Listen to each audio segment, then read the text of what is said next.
Hey, Forrest here. Nothing like getting paid. And with ICCU's mobile app, I can deposit checks or accept Zelle payments so the money hits my account fast. I just wish there was an app for mowing the rest of these lawns. Right now, Lithia Ford of Boise is buying used vehicles. How much you want for the SUV? I don't know. Well, Lithia Ford will give you more than that. How much more? More than you think. I'm not thinking anything. I'm thinking you might get even more than that. See how much more you can get at Lithia Ford of Boise. When it comes to concrete, we've got you covered. RowPaint.com offers custom concrete coating services for your garage, business, warehouse, and more. And we do it in one day. We are your complete concrete coatings solution.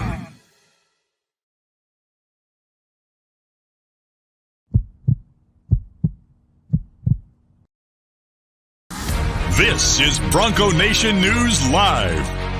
The best interviews, the most informed opinions, the latest breaking news, all from the top Boise State insiders. Joining B.J. Rains today is KTIK 95.3 FM The Ticket's Mike Prater. Listen to Idaho Sports Talk with Prater in the Ballgame, weekdays from 3 to 6 on 95.3 FM The Ticket and online at KTIK.com. Now, here's Mike Prater and B.J. Rains with another edition of Bronco Nation News Live. Hey, how we doing, Boise State fans? Happy Thursday to you. Mike Prater, B.J. Rains with you. And, Mike, I apologize for being a couple minutes late. I was perusing over the Battlehawks just released schedule for the XFL. Is that the XFL or is that Major League? What is that? What is it? Is that football? It's the XFL, man. BJ, way to start the day off on a beautiful note. I've sadly been waiting for the XFL schedule for a couple weeks here, and was trying to match up a weekend. We got an MLS team in St. Louis now starting this year, St. Louis City MLS soccer, and so I'm trying to set up. I was trying to find a weekend where the Battlehawks, MLS, and the Cardinals were all in town, and I couldn't find BJ. one. I was already looking to make plans, man. I can support the MLS, but I can't support the XFL. They Come screw on, us. Three straight road games to start the season for the Battlehawks. Come on, that's we do get 3 in a row at home to finish the year. But how about a Thursday night, week 2 prime time game in Seattle against the Seattle Dragons? Maybe we can do the show from get Johnny up to Seattle for this big primetime XFL matchup here. I'm sure Johnny would be more involved, but I'll stay back here and I'll clean the bathroom if I have to. I'm not an XFL guy, but I get it. I get it. You're supporting your hometown team, and maybe my team just doesn't have one. Yeah, and it is sad. We lose the NFL team. It's kind of all we have left. The original version of the Battlehawks a couple years ago was a lot more fun because we were just saying screw the NFL, and we were bringing big crowds to stick it to Stan Kroenke. And I don't know if this version will work as much, but it's fun. My kids don't know the difference. My kids always ask why the Chiefs aren't playing Boise State, so they won't know the difference. It's football, and I still remember right over there in my kid's room putting him to sleep in his Rams onesie when the Rams left town, and one of the first things I thought of, and it was a sad moment, just that I would never be able to kind of watch football with my kids with, quote unquote, our team. So that is now the St. Louis Battlehawks here, hopefully. The reason why you like the XFL is because obviously we cannot choose our college football teams. You and I both in the last 10 days, 2 weeks have gone to our college football alma mater bowl games,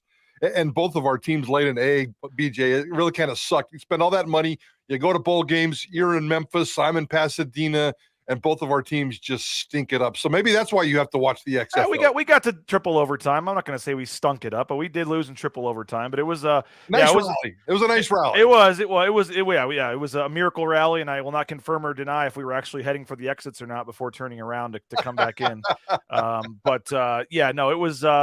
It's we as you know, Mike, we get into this business to be sports fans, and you don't really get to be a fan much or watch much sports because you're always at games and doing things. But it is what it is. But yeah, it was. I do feel for you on the Utes game the other day, man. Yeah, it's the fandom thing is pretty cool, and it's hard to screw up a bowl situation. It's hard to screw up being a fan, what we do. And I woke up Tuesday morning and my throat hurt because I go, why is my throat hurt? It's because you go to a game once a year as a fan, so you scream once a year as a fan, and you cheer. My hands hurt, my throat hurt. I guess that's the price of being a fan once a year, but it was a cool experience. Football season's kind of wrapped up. I know we got the professional football, and you've obviously got XFL, but I also like this time of year because we're transitioning, and I know we have been for a while, but a lot of attention now switches to basketball. It's a pretty cool time of year. Yeah, and Boise State got a big game on Saturday. We're certainly going to talk about that. Do want to, again, congratulate our contest winner, Greg McVeigh. He is headed to Las Vegas for the VIP basketball experience next week. Him and his wife will be on the private jet with Matt Bauscher, and heading down to Las Vegas, having a nice dinner on the Strip, going to the game. Prater, I said this yesterday, but when I had emailed, we did it on the pregame show on Tuesday, then I emailed him, and he came down showing me the email saying, "Is this really you?" Thinking that one of his friends was catfishing him, that he had won the trip. So he's a big Boise State fan, Greg McVeigh, and I've talked to him a couple times. He's super pumped for the trip. So thanks to everyone again that subscribed, and that'll be I guess 6 days away now. Next Wednesday, we'll be heading down to Las Vegas, and it was a cool opportunity, and it seems like a good winner that's excited to go, and I'm happy with the way it turned out so far.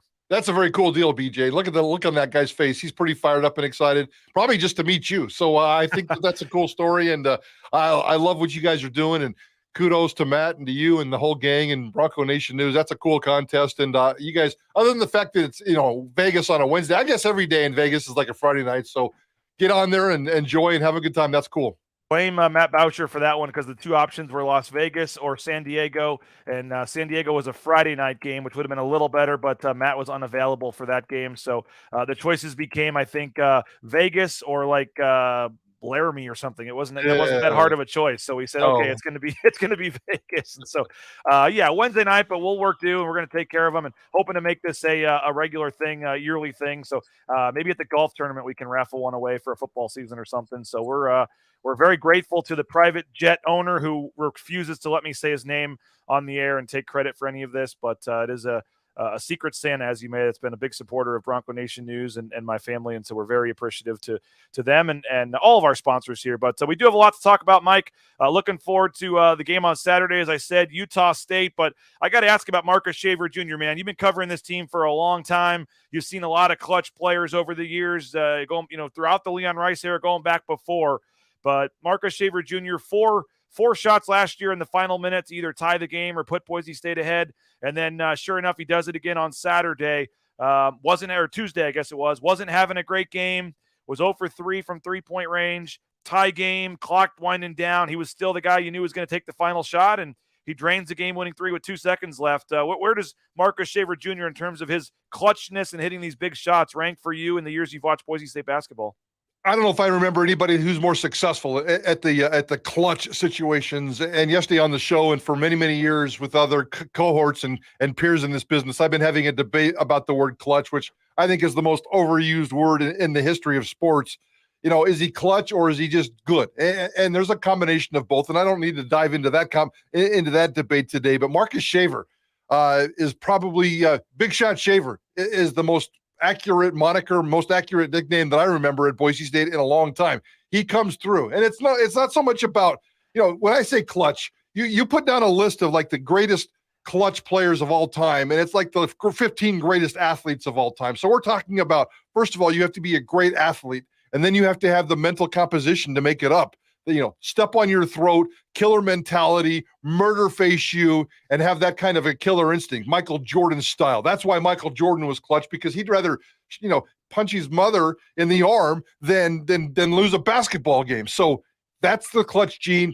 Marcus Shaver has it. The first time he did it, it builds confidence. The second time he did it, it becomes a trend. The third time, he's Mr. Smooth, and it becomes a mental thing. And he is not too big for the moment. He loves the moment. He's obviously a great basketball player, and it's coming through. Yes, he's very, very clutch, and it's kind of fun to watch, BJ. And then Boise State needed a couple of clutch late baskets in the Nevada game, and they couldn't get him the ball. Pavle Kuzmanovic did hit a kind of a running shot with 13 seconds left, but then obviously Nevada scored with 3 seconds left to win that game, and they kind of said, hey, that was kind of a teaching moment. Like, you have to find ways to get Marcus Shaver the ball in the final minutes. And everybody in America, everybody, I guess America, but everybody in the arena certainly knew the other night that Marcus Shaver Jr., when the clock's dribbling down from 20 seconds and he's got the ball at the top of the key, the odds were probably 1,000 to 1 of him passing the ball at that point. So, but everybody cleared out of the lane, and for now he's been pulling up for the threes. But I think at some point he's gonna, everyone's expecting the three. He'll be able to drive to the basket as well. I think he's setting him up for that. But Amari Moore last night or the other night, San Jose State's best player, knew what was happening and still got his knees buckled on the crossover, and then Shaver hits the shot. And Boise State now 1-1 in Mountain West play. Nevada won last night, so they're now 3-0. The first 3-0 team in the league is Nevada. And you got Utah State coming in on Saturday, Mike, and I know that it's early and everything, but the numbers, I mean, this is a quad one game for both teams. Utah State comes in at number 21 in the net, at least right now. So, I mean, they're a top 25 team in the net rankings. It's a quad one game. Leon Rice told us the other night already 11,000 plus tickets out for this game. Could be very well be a sellout. The first of the year, 4:30, a perfect time on a Saturday afternoon with not much going on. There's no football to interfere with. I mean, I guess there's an NFL game, but no college, playoff games or anything. So, it would seem like it, and as you know, it kind of, the attendance kind of builds, and once football's done, fans start to show up. But it seems like Saturday, this is a big early season game here as Boise State looks to go to 2-1, because then they go to UNLV next week. They have to go to Wyoming. I mean, the schedule's not very forgiving here. So, this is a pretty big game for the tournament resume, for, the Mountain West race, for a lot of reasons. And Utah State's coming in a quality team on Saturday. Yeah, I kind of had the same thoughts over the last 24 hours as I was thinking about this basketball game. And that, we didn't prep for this, and we're 1,000% on the same page. I kept thinking, because I went to buy 2 tickets for the game, and there's some available, but they're scattered, dude. And I always, I like to go hide in the corners of Extra Mile Arena. So I was up in the very last row, up in the very top in the corners, looking for a couple of tickets, and they were very, very scarce. And I kept thinking to myself, this is usually the game I have to play in February with Boise State basketball. That's a clear black and white anecdotal sign that Boise State basketball is building it the right way, and Leon Rice is doing it the right way. He had that beautiful preseason schedule, and he was very successful. Yeah, he lost a conference game already. They're 1-1, so it seems like again, we're kind of back on our heels, but the fans are engaged, and that's a good sign for the health of this basketball program with the fans and what they're doing. Usually these kinds of games show up in February. The fact that it's early January is a very positive sign. Now, just Leon's got to go off and win these games. He had an early reputation for losing these big games, a more recent reputation of winning these big games. That's what he needs to do on Saturday. Utah State comes in the number 1 ranked three-point shooting team in the entire country. Whoa! Number 1 in the country in three-point percentage, three-point efficiency ratings, and they're number 5, I believe, in some of the Ken Pom offensive numbers. And it comes down basically to Utah State. Their offensive number, they're number 17 in the country in offense, and Boise State number 16 in the country in defense. So you kind of know what you're getting here. Boise State's going to have to find a way to slow down Utah State, and the defense for Boise State was much better the other night. But the defending champs, Mike, I mean, it's just fun, I guess, even for the San Jose State game the other day. It just, because they're doing better. It's just a different feel, like you said. The fans are engaged, coming off a Mountain West championship. I mean, a Saturday, January 7th game feels like a late February game, and Yep. There's going to be about 10 of these the rest of the season where you're facing a team that could get you a quad one win or could help you out, and it's just fun to have BSU basketball relevant right now, and being engaged. 8 games left on the home schedule. I mean, that's shocking to me.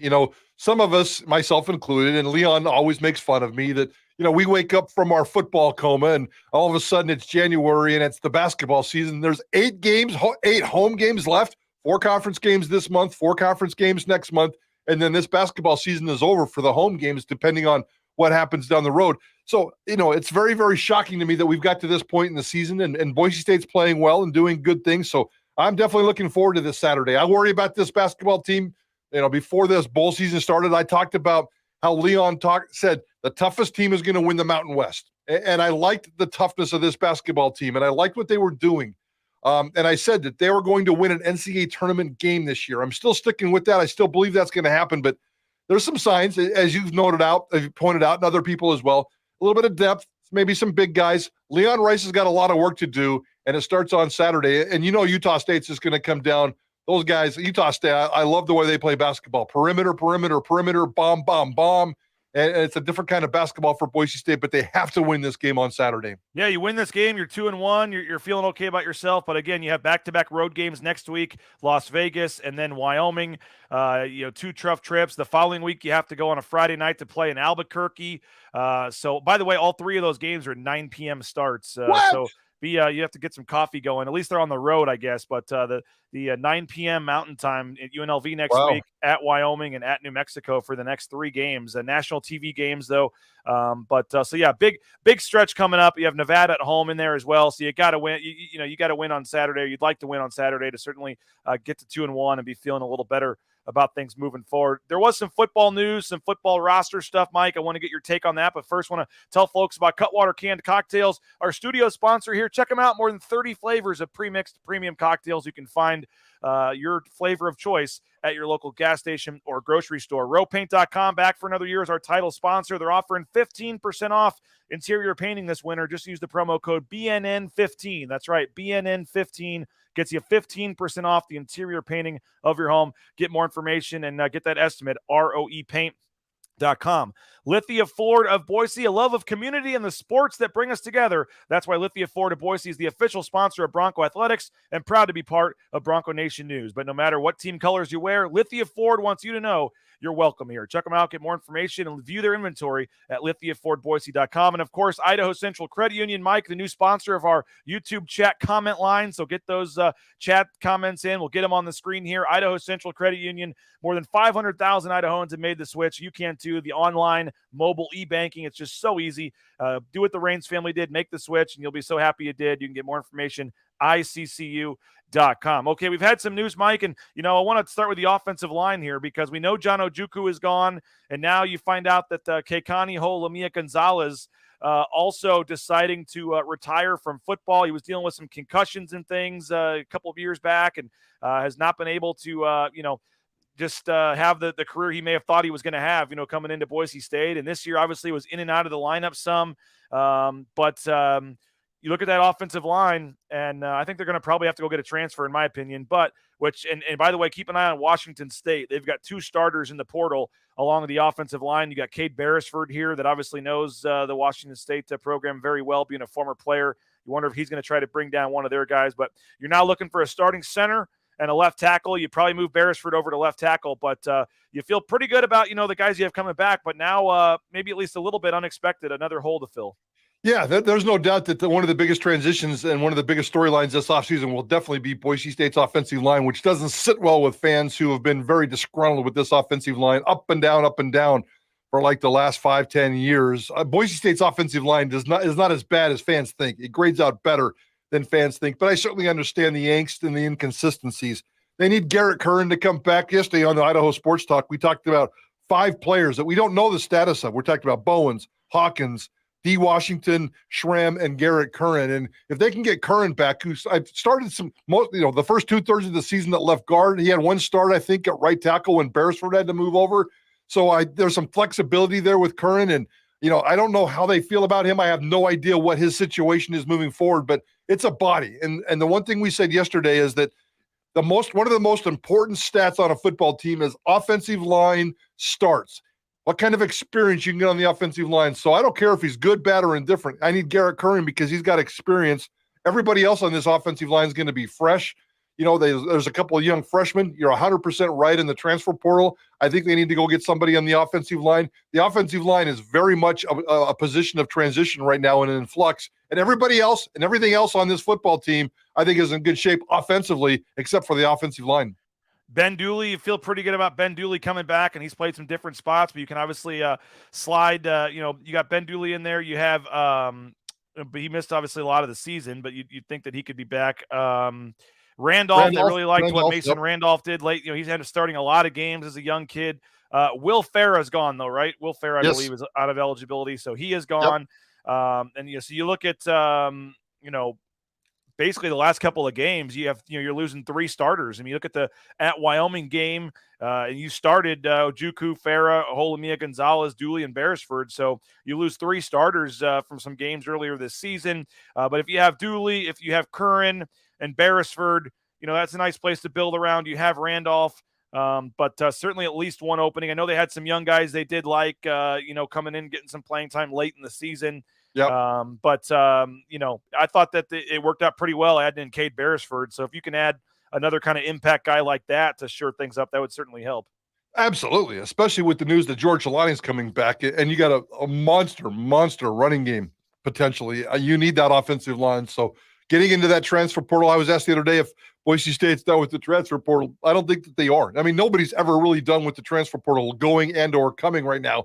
And offensive line has to be a priority out of the transfer portal. They need one guy. And the offensive line is hard for that transition, but you're 1,000% right when you use the two key words here. Cade Beresford. It worked. And if you could kind of, if you could duplicate that one more time, Boise State's offensive line is going to be in pretty good position. And like I said, maybe they could duplicate it from the same school. Keep an eye on Washington. Keep an eye on Washington State. I think they have 2 starters in the portal. But by the way, I think there are some transfers, Mike, that are going to be some grad transfers are going to be making some visits this weekend. So we may get some news on that. I believe the window for the transfer portal is open for another week or two, and I believe this is a weekend where you're allowed to take some visits. So I saw at least one, like junior college or smaller school defensive lineman that's going to be visiting Boise State this weekend. I think you'll have some others probably as well. So we may get some news on that here moving forward. You mentioned George Alani, and I know that it was said on your show with Bush Hamden that all signs were pointing to him coming back, and that still didn't even sell me. I said, well, maybe he misspoke, or I'll believe it when I see it. But sure enough, George Alani says that he's coming back. If you'd asked me before the Bush Hamden interview, I would have said 20% that he's back. I just didn't think he was coming back. Didn't see a reason for him to come back. What's your take on him coming back? Why you think he's coming back? And was that a surprise to you at all? I guess before what Bush had said. Yeah, it was. I mean, I could sit here and say it makes all the sense in the world, and it does make all the sense in the world for George Alani to come back. And in hindsight, there is really no surprise. But yeah, I mean, when Bush Hamden said that to us during that media availability on signing day, I was like, whoa, that's a little bit of a surprise. But think about it. Where's George Alani going to go? I mean, come on. We all love George Alani. He's a beautiful, beautiful college football running back. But do we really see George Alani in the National Football League? No. And maybe he was smart enough to figure that out. Eventually, if he can get through a full season next year and be healthy, maybe he doesn't have to come in and be the plan A guy. He can be the plan B guy and work complementary with Genty and Breezy and whoever else that they put in that running back room. But George Alani's not going to the NFL.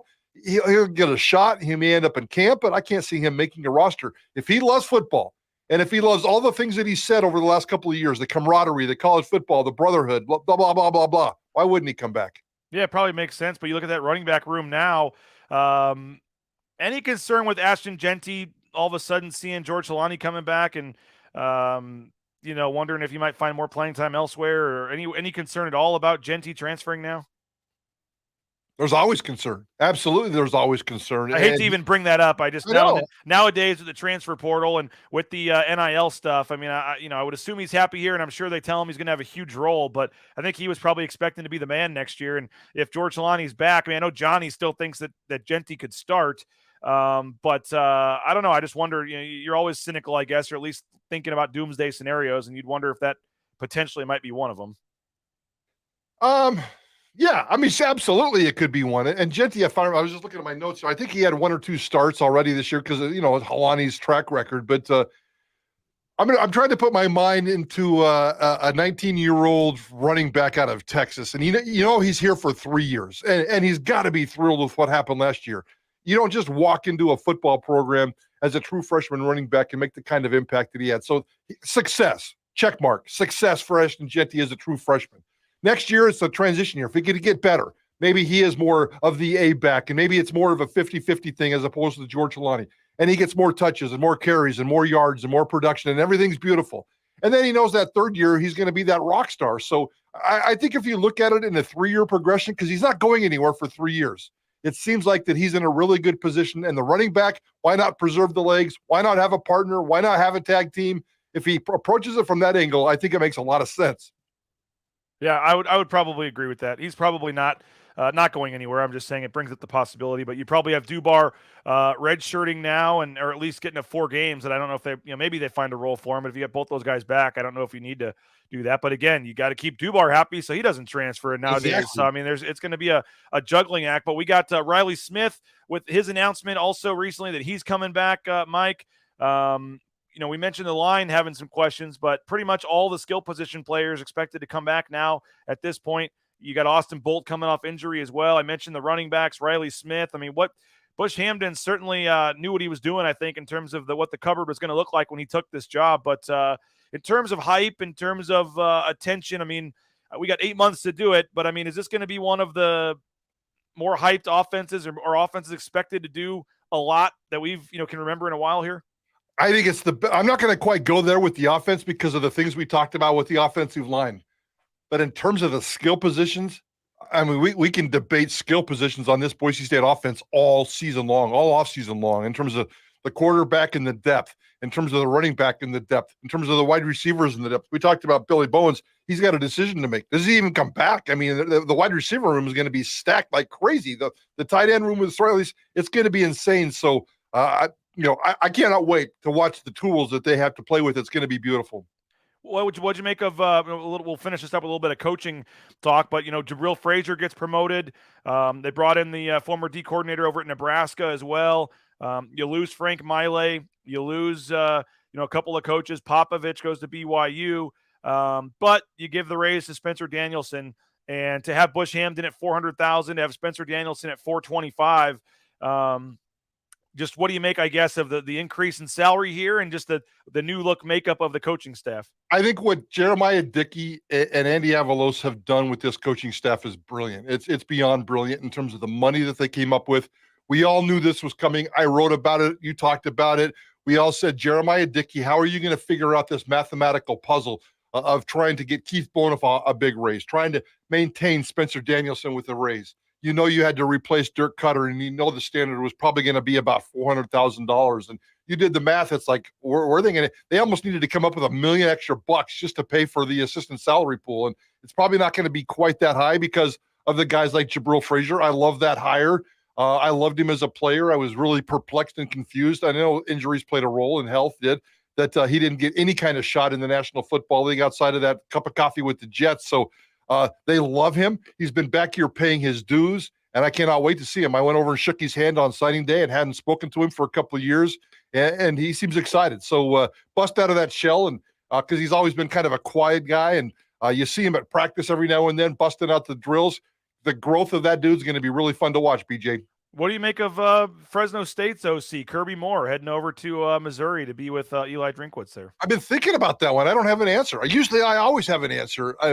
Is that? I mean, he had no relationship with Eli other than the Boise State. The one year that Eli Drinkwitz was here, at least in 2014, Kirby Moore was coaching at C of I. So they were at least in the same area, but they've never coached at the same school or overlapped. But obviously the connections, I guess, from their time here had something to do with it. But I guess the Boise State Brotherhood strikes. But I'll again. say that, I mean, I if you're Kirby Moore, I mean, you take the money, you take the Power 5 gig, no doubt. But I know Eli Drinkwitz just got an extension, but if he goes 6-6 again next year, he might be gone. I mean, fans there are not super happy with him, so it is a little bit of a risk for Kirby Moore. He could be one and done there if they don't have success. But I guess you take the money, you take the Power 5 gig, and try to see what happens. And it really, I don't know, without knowing what Kirby Moore's thinking, it kind of on paper, that's really all it is. It's the SEC title and the SEC salary. And it's just funny to me, Mike, that everybody thought, not a lot of people thought that would be a sexy hire at Boise State. His name was on the candidates list, and I don't think a lot of people in Boise, they were thinking, oh, we can do better than Kirby Moore, but and maybe some liked them, but the overall sense I got was that they were hoping for a sexier name than Kirby Moore, and yet now he's probably making $700,000 or $800,000 as an SEC offensive coordinator. Yeah, and that's true, and that's fair. My one point, though, would be, and my one knock on Kirby Moore is, he can be a quarterback coach. Did he really develop Jake Haener? No, of course he didn't. But can he go off and teach some fundamentals of a quarterback position? Sure. His strength is going to be schemes and play calling and all that kind of stuff. I love the fact that Boise State got a quarterback developer. That was the most important thing. I have no idea if Bush Hamden is going to be good at Boise State, but I guarantee you he's going to be good at developing Talon Green, and that's really all I need in that position. What do we got 3-6 today on Idaho Sports Talk, Mr. Prater? We're going to do a little Leon Rice. We're going to go down. I know we got some availability with some Leon Rice stuff, and then he's going to come back and join us live on Idaho Sports Talk today. We like to get him on every couple of weeks and have some fun. So we're diving into basketball here at Idaho Sports Talk. Leon Rice, baby, Leon Rice. I know that's tough for you, Mike, to dive into basketball. You're a football at heart, right? I'm football at heart. I'll do it for the team. I'll take one for the team, BJ. Well, you've had reasons to be. There's probably been years where there was not much basketball to be worth talking about, but the last couple of years here, in particular this year, there's plenty of interest in the basketball program. So I'm fired up and excited. I'm looking forward to Saturday, and and it's going to be a pretty cool moment. I'm looking forward to this basketball season. I'm looking forward to watching my new best friend Max Rice play some basketball. And can we get another selfie? Can we have the selfie with Max and Johnny? Can we get the Leon and Johnny selfie today, maybe, so they have the tandem? I like that. Let's do it. Let's make that happen. Appreciate it, Mike. Thank you for your time as always. And we'll see you down at basketball interviews, and then we'll be listening 3 to 6. Idaho Sports Talk, 95.3 FM, 1350 AM. You can listen to KTIK.com, download their app as well, and make sure to follow both KTIK and Bronco Nation News on social media channels, including YouTube, to watch our live broadcast. Cool video segment they had with Jalen Henderson yesterday, so go check that out. But, Mike, appreciate your time, and we'll see you soon, man. Yeah, I appreciate you. And tomorrow, don't forget, 4 o'clock, Idaho Sports Talk. We've been jerking your schedule around a little bit. It's been a kind of a crazy 2 or 3 weeks scheduled with the Bronco Nation News Report on Idaho Sports Talk. But back in its regular place in the 4 o'clock hour tomorrow on Idaho Sports Talk. So we'll see you at Leon Rice this afternoon, and we'll see you tomorrow on Idaho Sports Talk. The funnest thing that we'll do together all day tomorrow, Mike, is do that 4 o'clock segment. So I'm looking forward to it. Can't wait to be on with you guys tomorrow. So appreciate it. I have a feeling there might be something more fun to do on Friday. I already said yesterday with Tuss that we were having a BNN dinner. So yeah, we'll have some fun. Looking forward to seeing you and your wife on tomorrow night. But is there an open bar for everyone but you? Nice. I told them the tequila had to be the well tequila for Mike Prater. I said we can't. I'm not sure we can go. Maybe year 2 of BNN we can go top shelf, but we're on the lower end. But yes, it is an open bar. So I want to thank you and Jay and everybody for what they did for Bronco Nation News in year 1. And we'll have a good time together tomorrow night. But yeah, we'll see you at Leon Rice, and we'll be listening today on the show. Thanks everybody for listening. Thanks to all of our advertisers. If I didn't get your name out there, I apologize today, but we will soon. Check BroncoNationNews.com. And we'll talk to you later. This is Bronco Nation News Live, BroncoNationNews.com.